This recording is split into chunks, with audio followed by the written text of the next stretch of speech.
Hello students, आज हम BSc third year unit third inorganic chemistry में ट्रांजिशन मेटल्स के जो स्पेक्ट्रा देख रहे हैं उसका स्पेक्ट्रोस्कोपी ग्राउंड स्टेट वाला पार्ट देखेंगे।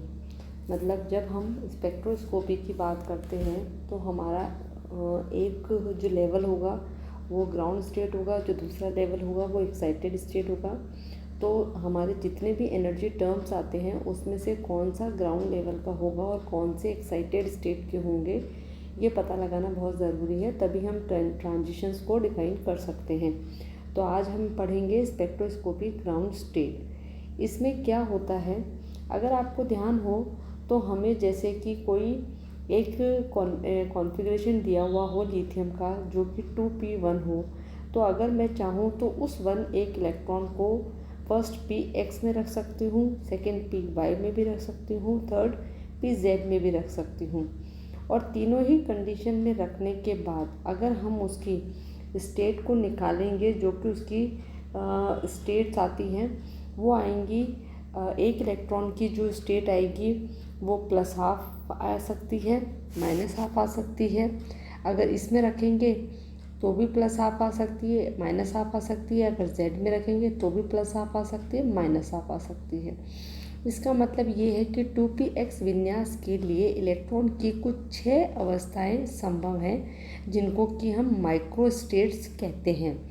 एक्चुअली क्या होता है कि हमने जब 11th-12th में कॉन्फ़िगरेशंस पढ़े हैं तो वहाँ पर हम इलेक्ट्रॉनिक कॉन्फ़िगरेशन के नाम पर जितने हमारे जो भी एटम होता है उसके जितने इलेक्ट्रॉन्स होते हैं उनको जो भरने का जो तरीका था उसको फॉलो करते हैं अकॉर्डिंग टू वुन्स प्रिंसिपल्स और हाफ-बाउ प्रिंसिपल्स के अकॉर्डिंग।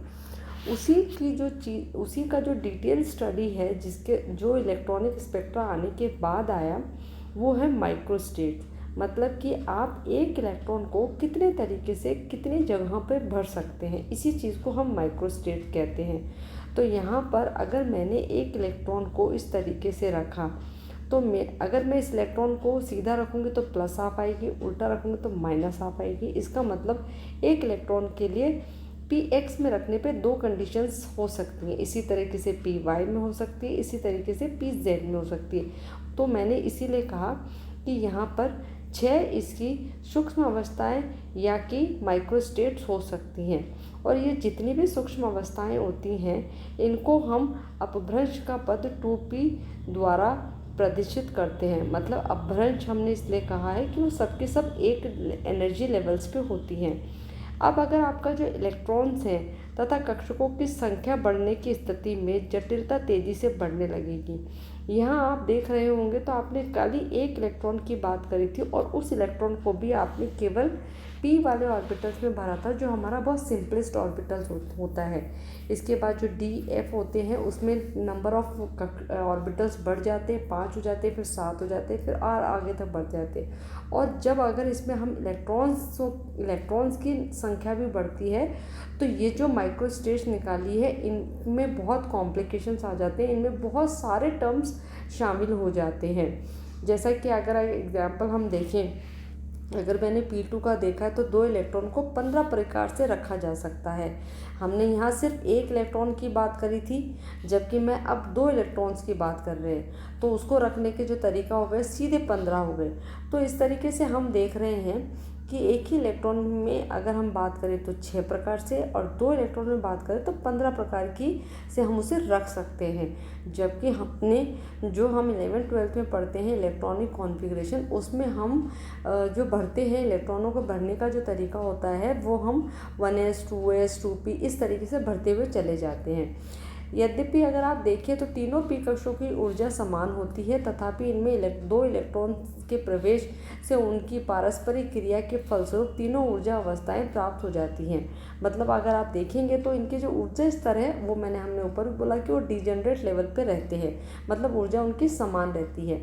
जिनमें से एक ये ऊर्जा समान रहती है जबकि ये हम उन्हें भर रहे हैं, लेकिन जब हम उन्हें भरने के बाद जो हमें अवस्थाएं मिलती हैं उनमें से एक जो होता है वो सबसे निम्नतम अवस्था का होता है, बाकी जितने भी होते हैं वो उत्तेजित अवस्था के होते हैं। जो मैंने कहा कि P1 के लिए हम बोलेंगे कि वो 6 हैं, और अगर हम P2 के लिए बोलेंगे तो वो 15 है। तो ये जो इतनी सारी अवस्थाएं आई हैं, इसमें अगर आप देखेंगे गौर से तो एक जो अवस्था आएगी माइक्रो स्टेट्स में वो ग्राउंड स्टेट होगी, उसको छोड़ के बाकी जितने भी स्टेट्स होंगे वो सब हायर एनर्जी के होंगे। अब इन ऊर्जा स्तरों के लिए जटिलता इलेक्ट्रॉनों के चक्रण तथा कक्षीय गति के कारण होती है, क्योंकि आप देखिए अगर हमारे पास इनके कक्षक बढ़ते जा रहे हैं तभी जटिलता आएगी, अगर सिंपल 3 कक्षक है तो कोई जटिलता नहीं आएगी। और दूसरी बात, हम यहाँ जो उनका जो योगदान होगा, अगर मैं उनके कक्षीय योगदान माने कि मैंने उसको क्लॉकवाइज रखा है या कि मैंने एंटी क्लॉकवाइज रखा है, इस तरीके से करने पर उसकी जो जटिलता होगी और बढ़ जाएगी। मानो कि सबको आपने एक ही तरह के डायरेक्शन में रखा है तो आपके number of micro state same direction के एक ही जैसे प्राप्त होंगे, लेकिन अगर आप उनको डिफरेंट पैटर्न में भी रखेंगे तो वो उतने ही जस्ट डबल हो जाते हैं। तो हमारे कहने का मतलब ये है कि जो ये इलेक्ट्रॉन के रखने में माइक्रो स्टेट में जितनी भी जटिलता आती है वो उनके चक्रण तथा कक्षीय गति के कारण आती है, क्योंकि इन गतियों के कारण ही एक इलेक्ट्रॉन के कक्षीय कोणीय संवेग तथा चक्रण कोणीय संवेग में इलेक्ट्रॉन के एल और एस दोनों पे डिपेंड करने लग जाते हैं। इलेक्ट्रॉन के लिए केवल एक ही वैल्यू नहीं निकालनी पड़ती, उस कंडीशन में हमें दोनों वैल्यूज़ के बारे में बात करनी पड़ जाती है, इसलिए यहाँ पर जटिलता और ज़्यादा होती जाती है। अब अगर हम किसी परमाणु या आयन में उपस्थित सभी इलेक्ट्रॉन को इन दोनों प्रकार के कोणीय संवेग तथा आयन के परिणामी कोणीय संवेग प्राप्त कर लेते हैं, क्योंकि हमें एक ही इलेक्ट्रॉन के बारे में जब हम बात करेंगे तो हम हमेशा उसके फिर परिणामी चीज़ के बारे में बात करेंगे। हम एक चीज़ या तो हम कोणीय संवेग ऐसा नहीं करेंगे कि हम एक कोणीय संवेग निकाल लिया, हम उसका कोणीय संवेग भी निकालेंगे और चक्रण भी निकालेंगे और दोनों को परिणामी कोणीय संवेग में से की टर्म को निकाल लेंगे।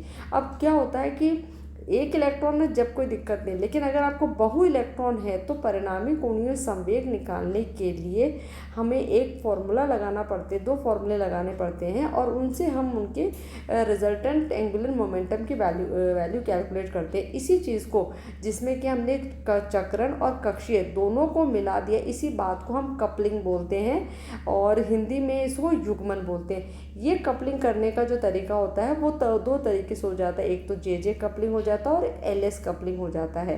इसमें क्या होता है कि जब आपके जे कपलिंग होती है तो उस कंडीशन में जो हम जिन मेटल्स जिन सीरीज़ के मेटल्स जिन सीरीज़ के एटम्स की बात करते हैं वो होते हैं भारी, यानी कि जो लैंथेनाइट, एक्टिनाइट या 3D 4D सीरीज़ के जो होते हैं उनके रिजल्टेंट वैल्यूज़ के लिए हम इसके को यूज़ में लेते हैं मेनली, जो इस चैप्टर में नहीं है क्योंकि यहाँ हम ट्रांजिशन सीरीज़ की फर्स्ट एलिमेंट सीरीज़ की बात कर रहे हैं। तो मैंने यहाँ लिखा हुआ है कि अगर मैं प्रत्येक इलेक्ट्रॉन की बात करूँ, प्रत्येक इलेक्ट्रॉन के कक्षीय तथा कोणीय संवेगों के संयुग्मन कर पृथक इलेक्ट्रॉन के लिए परिणामी कोणीय संवेग निकाला जाता है, जो नई क्वांटम संख्या J देता है। यहाँ पर आपने क्या किया है, मैंने आपको स्टार्टिंग में बताया कि जब हम माइक्रोस्टेट से डील कर रहे हैं तो उस कंडीशन में एक स्टेट को छोड़ के बाकी जितनी भी स्टेट्स हैं उनकी सब जो ऊपर चली गई हैं उन सब स्टेट्स को कैलकुलेट करने के लिए हम L और S दोनों के बारे में बात करेंगे। और जो ये L और S निकल जाते हैं, इसको निकालने के लिए जो एक डिफरेंट क्वांटम नंबर की बात करते हैं वो होता है J। हम जो लोअर क्लासेस में पढ़ते थे, जो क्वांटम नंबर पढ़ते थे वो एक N पढ़ते थे, उसके बाद हम L पढ़ते थे, उसके बाद हम M पढ़ते थे, उसके बाद हम S पढ़ते थे। यहाँ हम एक और क्वांटम नंबर की बात करते हैं और वो होता है J। वो इस क्वांटम नंबर से संबंध होता है और उसमें बेसिकली हम क्या करते हैं कि दोनों के चक्रण और कक्षीय संवेगों को जोड़ देते हैं। एक परमाणु या आयन में सभी इलेक्ट्रॉन के इन पृथक परमाणु कोणीय संवेगों के युग्मन से जब हम परमाणु या आयन का सकल को परिणामी कोणीय संवेग निकाल लिया जाता है। मेरे कहने का मतलब ये है कि अगर मैंने J को कैलकुलेट करना है तो मैं एक L निकालूंगी, उसी के साथ एक S निकालूंगी। तो मैंने इन दोनों को पहले एक इलेक्ट्रॉन के लिए कैलकुलेट किया और इन दोनों को जोड़ दिया, उसके बाद मैंने J की वैल्यू को कैलकुलेट किया है। तो यहाँ हम इस तरीके से हम हमारे J की कैलकुलेशंस करते हैं। चूँकि प्रत्येक इलेक्ट्रॉन के लिए एक नई क्वांटम क्वांटम संख्या निकाली जा रही है जिसका बाद में युग्मन करते हैं, इसलिए हम इसे जे कपलिंग बोलते हैं। और मैंने ये आपको पहले ही बताया कि ये मेनली जो 5D और 4D है उसके लिए काम आते हैं, जिन्हें कि हम एक्टिनाइड्स या लेंथेनाइड्स कहते हैं। इन पे मेनली ये सीरीज ये जे कपलिंग काम करती है। अब हम बात करते हैं हमारी LS कपलिंग। LS कपलिंग जो है उसे हम रसेल सैंडर्सर या RS कपलिंग भी कहते हैं। इस कपलिंग के अंदर बेसिकली क्या है, नाम से ही पता चल रहा है आपको, L और S दोनों को जोड़ रखा है ना। तो इसके अंदर क्या होता है, इस जो जे कपलिंग थी उसके अंदर हम J1 + J2 ऐसे करते थे, और इसके अंदर जबकि हम करेंगे तो हम यहाँ क्या करेंगे कि हम L और S दोनों को जोड़ेंगे और फिर हम उन दोनों को कपल कर देंगे।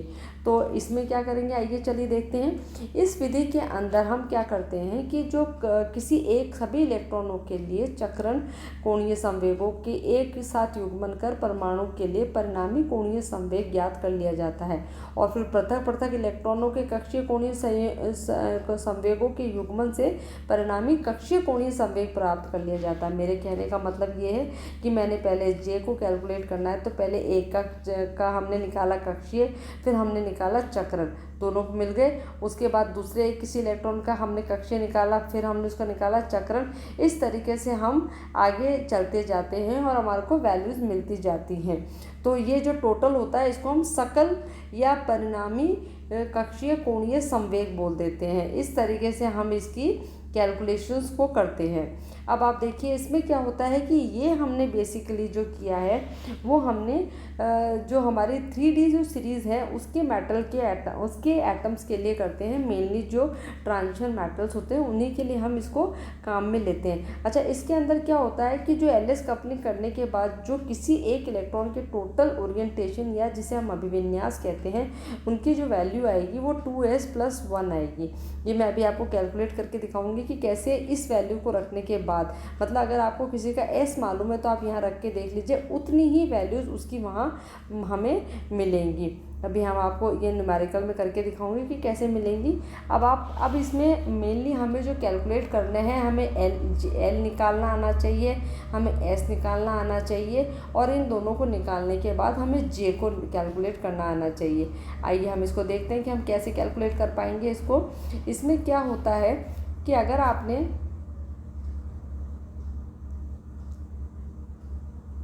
आपने हम आप कैलकुलेट करेंगे, यहाँ पर हमने LS को हमने किया है परिणामी कक्षीय कोणीय संवेग, ये होता है। तो देखिए अगर हम फर्स्ट जो चीज़ निकाल रहे हैं वो L के मान को निकाल रहे हैं। अच्छा, अब L के मान को निकालने के लिए हम कैसे निकालेंगे, ML = M1 + M2 + M3। ये आपको दिख रहा होगा, यहाँ पर मैंने लिखा हुआ है। टोटल एक ML को निकालने के लिए मैंने एक इलेक्ट्रॉन लिया, फिर एक इलेक्ट्रॉन के बाद दूसरे की भी कर दी, फिर तीसरे की भी कर दी। अच्छा, अब इसको निकालते कैसे, जैसे कि मानिए आपने कोई एक इलेक्ट्रॉन है जो P कक्षक में रखा हुआ होता है, तो आप जानते हैं कि P कक्षक के लिए जो 3 वैल्यूज़ होती हैं, एक के लिए +1 होती है, फिर 0 होती है, फिर -1 होती है, जो मैंने यहाँ लिखी हुई भी है ना। उसके बाद क्या होता है कि अगर मानो अगर मैं बात करूँ कि हमें इस एक इलेक्ट्रॉन को 2 इलेक्ट्रॉन हैं हमारे, अगर मैंने P2 विन्यास लिखा हुआ है यहाँ पर देखिए आप, अगर मेरे को इस कक्षक में इसको रखना है तो हम जानते हैं कि हम जो P कक्षक होता है वो हमारा कुछ इस तरीके से होता है। तो अगर मैंने 2 इलेक्ट्रॉन को, एक को यहाँ रखा, एक को यहाँ रखा, उस कंडीशन में इस वाले इलेक्ट्रॉन के लिए जो वैल्यू आएगी वो +1 आएगी, इसके लिए 0 आएगी। तो अगर मैं इन दोनों को जोड़ दूँ तो मेरा जो ML की जो वैल्यू आएगी वो 1 आ गई। इस तरीके से आपको कैलकुलेट करना है। अब मानो कि आपने जो इलेक्ट्रॉन रखा है उसको आपने, ये जो P कक्षक था उसमें आपने एक इलेक्ट्रॉन को यहाँ रखा, एक इलेक्ट्रॉन को यहाँ रखा। इस कंडीशन में आपकी जो ML की वैल्यू आएगी वो 1, फिर उसके बाद ये कुछ है नहीं, ये -1, तो जो टोटल वैल्यू आ गई वो 0 आ गई। इस वाले ओरिएंटेशन में आपकी जो वैल्यू आई वो 0 आई। अब इसी तरीके से अगर मैंने M2 के 2 इलेक्ट्रॉनों को रखा और उन इलेक्ट्रॉनों को यहाँ और यहाँ रखा, तो इस वाले कक्षक के लिए 0 होती है, इसके लिए -1 होती है, तो ML की जो वैल्यू आई वो -1 आ गई। इसका मतलब जो ML की जो वैल्यूज़ आ रही हैं वो इस बात पे डिपेंड कर रही हैं कि आपका जो इलेक्ट्रॉन है वो रखा हुआ कहाँ है। और ये देखिए आपकी तीनों ML की ये वैल्यूज़ आ गई। अब मैंने क्या कहा है आपको कि ये ML की वैल्यू आने के बाद आप इस तरीके से कुछ हम प्लस करेंगे। आइए चलिए देखते हैं आगे हम इसको कैसे प्लस करेंगे। तो हम इनको प्लस करेंगे, ये देखिए P2 के लिए तीनों इलेक्ट्रॉनिक विन्यासों के लिए L = 1 होगा। मतलब आपके जो L आया वो टोटल कुल मिला के 1 आ गया। L की जो टोटल वैल्यू आई वो आपकी 1 आ गई, क्योंकि हमने जो वैल्यूज़ निकाली हैं वो इन तीनों में से कोई एक ओरिएंटेशन लगेगा इस कंडीशन में। तो हमने जो L की जो गणना करी है वो हम कुछ इस तरीके से करते हैं कि वो वैल्यू इसकी निकल के 1 आ। अब अगर आप नेक्स्ट लेवल पे देखेंगे तो हम ये देखेंगे, इसकी यहाँ पर हमने कैलकुलेट कर ली कि हम जो L की वैल्यू है वो हमने कैसे 1 निकाल ली। अब हमारा सेकंड पार्ट है कि हमको S की गणना करनी है। S की गणना करने के लिए भी आपको ऐसे ही करना पड़ता है। अगर हम पहले क्या करते हैं, S फिर S-1 फिर 0 S ब्रैकेट में S-1 -S तक चले जाते हैं। मतलब जो हमारी S की वैल्यू आती है उसमें से हम 1 घटाते हुए नीचे तक चले जाते हैं। अच्छा, अब इसमें क्या है, यहाँ S1 S2 S2 ये जो भी हैं वो 1 2 या 3 इलेक्ट्रॉन्स की क्वांटम संख्याओं को प्रदर्शित करते हैं। यदि 2 इलेक्ट्रॉनों के कक्षकों में उपस्थित होंगे और उनके चक्रण को निम्न प्रकार अवस्था से प्रदर्शित किया जा सकता है। जब एक इलेक्ट्रॉन था तो ऐसे, अब मानो आपने 2 इलेक्ट्रॉन, तो एक कंडीशन ये हो सकती है, एक कंडीशन ये हो सकती है, एक कंडीशन ये हो सकती है। मैं आपको बार बार कह रही हूँ कि जो माइक्रो स्टेट्स हैं वो बेसिकली क्या होती है कि हम जब इलेक्ट्रॉनिक कॉन्फ़िगरेशन भरते थे तो हमने जो 11-12 में सीखा है वो हम नॉर्मली हमारा electronic configuration 1s 2s 2s 2p 3p ऐसे भरते हुए चले जाते थे, लेकिन वो वैसे नहीं होते थे। उनको जो भरने का जो तरीका होता था वो माइक्रो स्टेट्स के अकॉर्डिंग होता था। अगर मैंने पहले 2 इलेक्ट्रॉन मेरे पास हैं तो मैं उसको ऐसे भी भर सकती हूँ कि दोनों सेम दिशा में है, एक अपोजिट एक नीचे है और दोनों अपोजिट है। अब हम किसकी कैलकुलेशन कर रहे हैं, एस की कैलकुलेशन कर रहे हैं, और एस की कैलकुलेशन के जो मान होते हैं वो किससे निकलते हैं, एम एस से निकलते हैं। और आप जानते हैं एम एस की जो 2 वैल्यूज़ आती हैं वो क्या आती हैं, एक तो +½ आती है और एक -½ आती है। तो मानो कि अगर आपने इसमें यहाँ पर जो वैल्यूज़ रखी हैं, अगर आप दोनों इलेक्ट्रॉन को सेम डायरेक्शन में रखेंगे तो +½ आएगी, इसके लिए भी -½ आएगी। अगर आप एक उल्टा और एक सीधा रखेंगे तो एक के लिए +½ आएगी, दूसरे के लिए -½ आएगी। अगर आप दोनों उल्टा रखेंगे तो दोनों के लिए -½ आएगी। इस तरीके से आपने देखा कि आपने ये वैल्यूज़ निकाली, इनको आप जोड़ेंगे तो कितना आएगा, इस एक इलेक्ट्रॉन के लिए जो वैल्यू आई वो 1 आई, इसके लिए 0 हो गई और इसके लिए -1 हो गई। तो मतलब यहाँ पर एम एस के जो मान आए वो कितने आए, 1 0 -1 आए।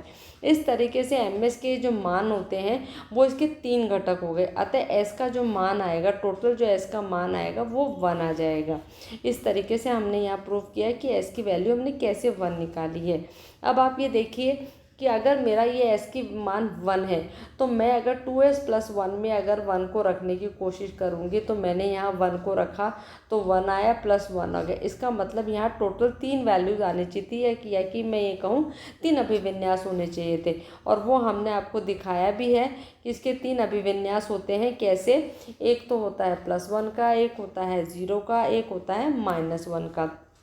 तो इसके जो 2s + 1 है वो इसके टोटल ओरिएंटेशन को डिनोट करता है। तीसरा जो चीज़ आती है वो ls कपलिंग करने के बाद मैं उसको डिनोट जिससे करूँगी उसे बोलते हैं हम पद प्रतीक या कि टर्म सिंबल। उसे हम कैसे दिखाएंगे, तो यहाँ जो टर्म सिंबल को दिखाने का तरीका होता है वो होता है n 2s + 1 xj।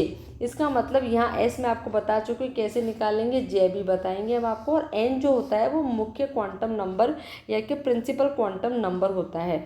इसको अब हम निकालेंगे और सबकी कैलकुलेशन करने के बाद हम आपको बताएंगे कि आगे इसको हम कैसे सॉल्व करते हैं। तो देखिए अब आप कैसे करेंगे कि अगर आपने एक ऊर्जा स्तर के अनुरूपी पदों को उपरोक्त प्रतीक द्वारा प्रदर्शित किया जा सकता है। इसी एक पद से हम एक ऊर्जा स्तर के पदों को प्रदर्शित कर सकते हैं, ठीक है। अब यहाँ जो n होता है वो मुख्य क्वांटम संख्या है जो मैंने आपको बताया, या प्रिंसिपल क्वांटम संख्या है। और s जो है, x जो है वो बेसिकली अल्फ़ाबेटिक टर्म है जो l के अलग अलग मानों पर डिपेंड करता है कि l के मान क्या हैं। उसी के अकॉर्डिंग हम यहाँ x को मान देते हैं। जैसे कि अगर आपके l का मान अगर 1 आ रहा है या 2 आ रहा है या 3 आ रहा है, इसी के अकॉर्डिंग आपके एक्स के मान डिसाइड होंगे। ये आप लोग खुद भी जानते हैं कि अगर एल का मान 1 आता है तो हम जो एक्स जो लेते हैं वो लेते हैं एस पी डी एफ, हम इसको 0 इसको 1। तो यहाँ अगर मेरा 1 आया है तो एक्स जो होगा वो पी होगा, ये जो एक्स को मान दिया जाएगा वो पी दिया जाएगा। इसी को हम कहते हैं, ये एक सिंपल अल्फ़ाबेटिक टर्म है जिसे कि हम अकॉर्डिंग टू एल डिसाइड करते हैं। इस प्रतीक का उपयोग एल और एस के एक विशेष युग्म को बताने के लिए किया जाता है तथा यह युग्म किसी परमाणु के कोणीय संवेग के द्वारा बताया जाता है। जैसे 2s+1 है, यहाँ मैंने अब आपको समझा भी रखा है। अगर मेरे एन की वैल्यू 0 है और ये जो है ना उसके बाद 1 है, 2 है और 3 है, तीनों कंडीशंस में हम कैसे देखेंगे। तो जो एस की वैल्यू आ रही है आप वो देखिए 0 आ रही है। अगर मैं 1 जो एक इलेक्ट्रॉन है उसके लिए हम क्या कर सकते हैं, एक बार प्लस हाफ होगा। अगर 2 इलेक्ट्रॉन है तो आप जानते हैं कि प्लस हाफ और 3 इलेक्ट्रॉन है तो प्लस हाफ और एक बार और प्लस हाफ लगेगा। इस तरीके से जो एस की वैल्यू आएगी यहाँ 0 ही रहेगी, यहाँ पर 2 हो जाएगी, यहाँ पर 3 हो जाएगी, यहाँ पर 4 हो जाएगी। तो अगर हम 2s+1 में अगर हम इनको रखेंगे तो हम इनको सिंगलेट, डबलेट, ट्रिपलेट और क्वाड्रेट के रूप में डिफाइन कर सकते हैं। तो इस तरीके से हम ये सारी वैल्यूज़ निकाल सकते हैं अगर हमें n की वैल्यू पता है तो। अब नेक्स्ट होता है कि जैसे देखिए 0, 1, 2, 3 है तो मैंने इसको एस पी डी एफ तक हम इसको काम में लेते हैं पूर्ण रूप से भरे हुए। अब इसके अंदर भी ये होता है कि ये सब तब काम में लिए जा रहे हैं जब इलेक्ट्रॉन 1, 2, 3, 4 ऐसे कुछ है। लेकिन अगर आपके इलेक्ट्रॉन पूर्ण रूप से भरे हुए हैं, जैसे कि एस में 2 भर जाएँ, पी में 6 भर जाएँ और डी में 10 भर जाएँ या एफ में 14 भर जाएँ, आप जानते हैं कि ये जो कॉन्फ़िगरेशन है ये फुली फिल्ड कॉन्फ़िगरेशन कहलाता है। अगर ऐसा कॉन्फ़िगरेशन आता है तो उस कंडीशन में एल और एस के जो मान होते हैं एल इक्वल टू भी 0 आएगा और एस इक्वल टू भी 0 आएगा। और ऐसा होने के बाद जो टर्म आएगी, जो माइक्रो स्टेट की जो लोएस्ट टर्म आएगी ग्राउंड स्टेट, वो हमेशा एस ही आएगी। और अगर ये एस ही आएगी तो इसके ऊपर जो आप 2s+1 रखेंगे तो ये 0 हो गया, क्योंकि मैंने आपको बोला एस और एल दोनों ही 0 होते हैं। अगर ये 0 यहाँ रखने के बाद तो इसकी वैल्यू कितनी आई, 1 ही आई। तो इसका मतलब ये हो गया कि जब मैं इसकी टर्म सिंबल को बना रही हूँ जो कि 2s+1 एक्स एल होता है, तो इस कंडीशन में ये जो टर्म हो गई वो हमेशा 1 होगी। और ये जो टर्म होगी, क्योंकि ये एल के मान पर डिसाइड करती है और एल भी 0 है, तो इसका मतलब ये हो गया अगर मैं इसको लिखने की कोशिश करूँ तो ये भी हमेशा एल जो होता है वो हमेशा एस होता है, तो मतलब एस के ऊपर 1 होगा, ये है। तो यहाँ पर इस तरीके से जो फुली फिल्ड एटॉमिक कॉन्फ़िगरेशन होंगे उसमें हमेशा जो स्टेट आएगी उसको जो टर्म सिंबल आएगा वो आप देख सकते हैं, मैंने यहाँ लिखा हुआ है 1s आएगा हमेशा। लेकिन इलेक्ट्रॉनों की संख्या बढ़ने पर जटिलता बढ़ती जाती है, ये हम स्टार्टिंग में बताते जा रहे हैं।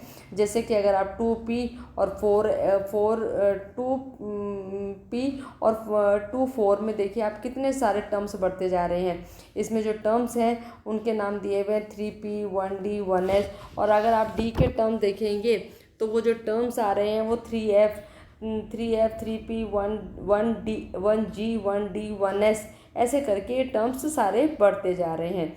तो इनमें से जो हम जो ग्राउंड स्टेट का जो चयन करते हैं वो हमेशा हुंस प्रिंसिपल में ही करते हैं। मतलब यहाँ पर भी इतना सब करने के बाद भी जो माइक्रो स्टेट में ये जो टर्म्स निकल जाती है, बहुत सारे आगे आपको बताऊंगी कैसे निकालेंगे, ये इतने टर्म्स निकलने के बाद भी जो ग्राउंड स्टेट आएगी वो बेसिकली हुंस प्रिंसिपल के अकॉर्डिंग ही आएगी, जो हम इसके नेक्स्ट लेक्चर में समझेंगे। Thank you very much.